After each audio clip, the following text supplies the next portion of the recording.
Hello everyone, welcome back to the Amber Serpent. My name is Gulveg. Alright, so this is January 31st, Rune Reading Wednesday. And today we're going to have a very special Rune Reading Wednesday in lieu of the fact that this morning we had a very rare and very important astrological event of a super blue blood moon lunar eclipse. There's a lot of adjectives there. This particular eclipse, it marks the end of a cycle that started back in August of 2017 and is a threshold for a new cycle that's beginning, that it's going to go through July of this year.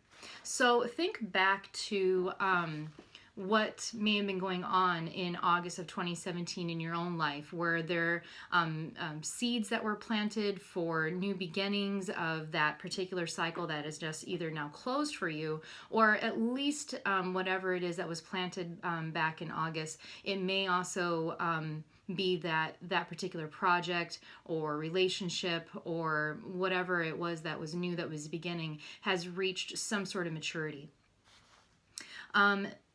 Otherwise, too, for a lot of us, this is also marking the end of perhaps a lot of ways of being, beliefs, maybe relationships.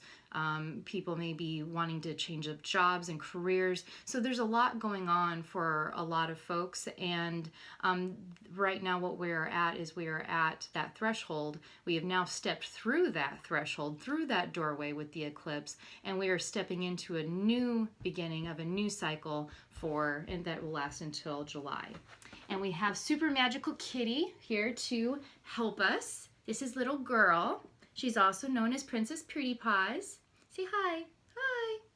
All right, and it looks like we're going to have a little bit of help with this. We're going to set the intention today to get the message of what it is, what would serve our highest good to know at this time about this new cycle that's beginning. So this isn't just going to be for the next week. This is going to be for the next, until July, for the next 6 months. Keep that intention in your mind as we are going to go through this rune reading as to what would serve our highest good at this time to know about this new cycle that is beginning with this eclipse for the next 6 months. Okay? So keep that in our mind.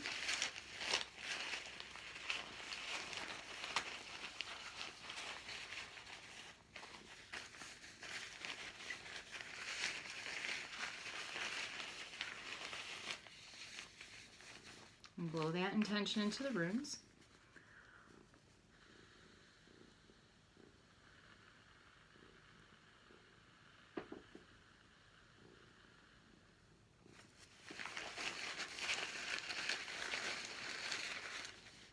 Okay, so this is rune number 1, and I actually have picked up 2 of them. I am using apple wood runes right now. So number 1.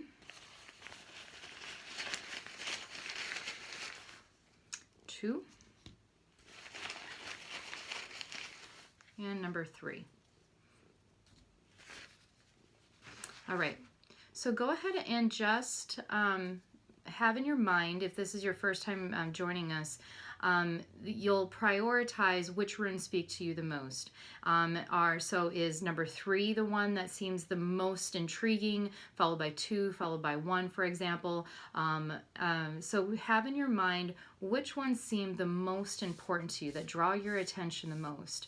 And that will help you to prioritize when we do our reading here, which energies are the most potent for you for this next cycle. So I'll give you a little bit of closer look of the runes here. So number 1, we have 2 runes that were picked, and there's these. Sometimes folks find it helpful to see the runes. Then we have number 2 and number 3. All right, so let's take a look. All right, number 1, we have Burkano and Tiwaz. 2, we have Ingwaz. Number 3, Dagas. So Berkano and Tiwaz, so Tyr's rune. Berkano is about death and rebirth. And it's also about new beginnings. So one of its associations is the birch tree. So when the birch tree falls in the forest and it dies, the new seedlings spring up from the fallen birch tree.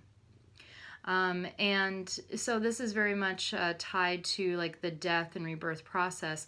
The other thing that it also signifies is that of a pregnant woman. We can see that the shape of it is very much like the enlarged belly and breasts of a pregnant woman. So this is also about birthing in new beginnings, so to speak,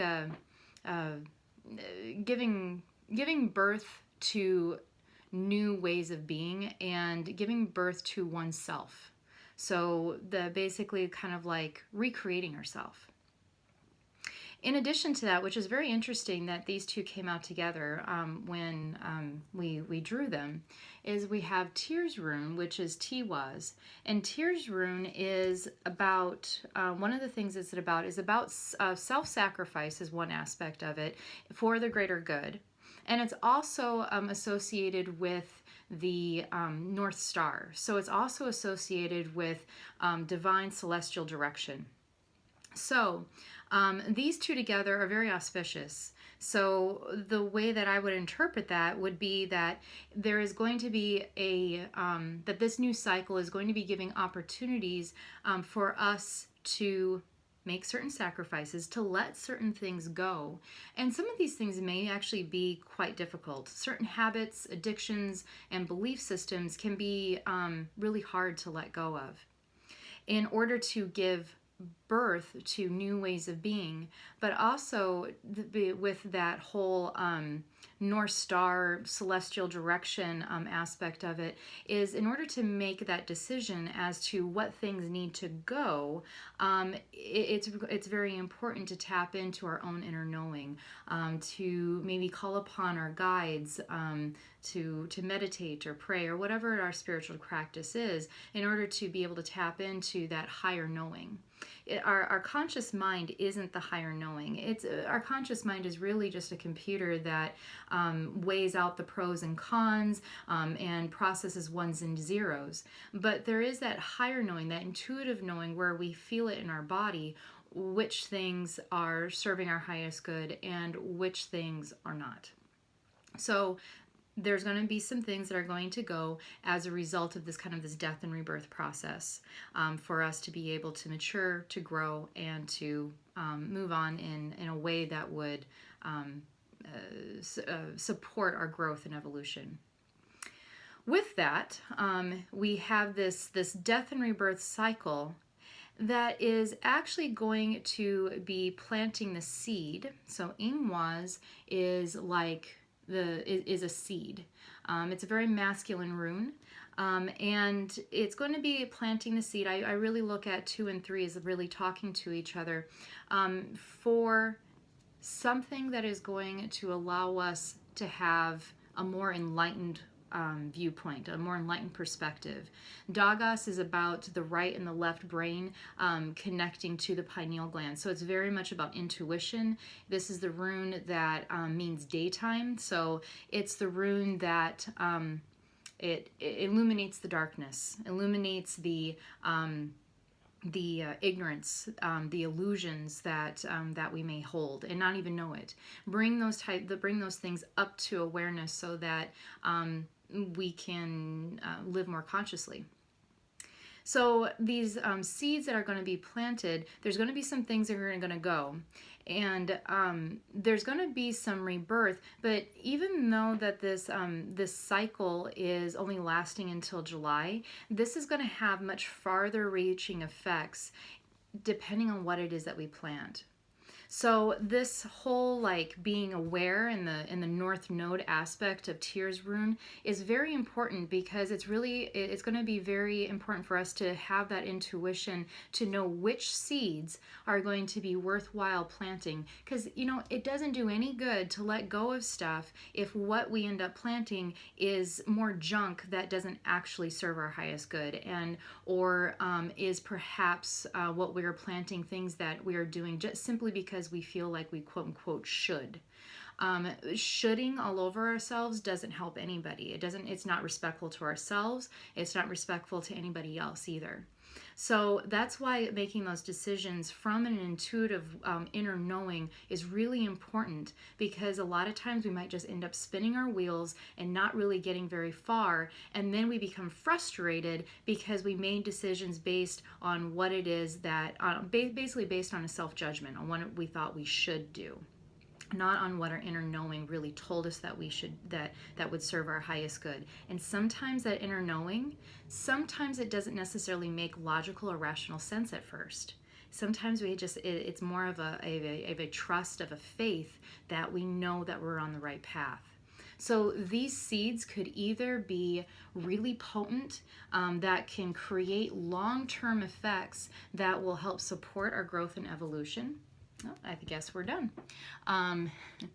Or if they're seeds that are surrounded in a casing of self-judgment, of fear, of anxiety, of a lot of baggage from the past, if we haven't done the work to let go of that stuff, then those seeds are not necessarily going to support this as much. So it's really all about making those conscious decisions on what it is that we really want to plant and what kind of illumination it is that we're looking for.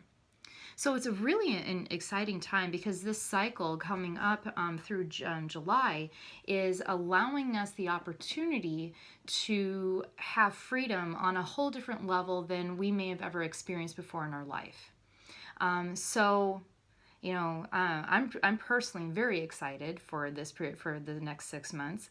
I think it's going to be extremely transformative, and I think a lot of folks are going to find a lot of liberation and prosperity as long as we take advantage of the opportunities that present themselves. So I'd love to hear your thoughts, your comments, and your questions below. Of course, if you ever have any personal questions about what it is that we read here, or if you would like a personal reading, you may always, you're welcome to instant message me as well. Have a wonderful rest of your day, and I look forward to seeing you here next week for Rune Reading Wednesday. Thanks for joining me here at the Amber Serpent. Bye.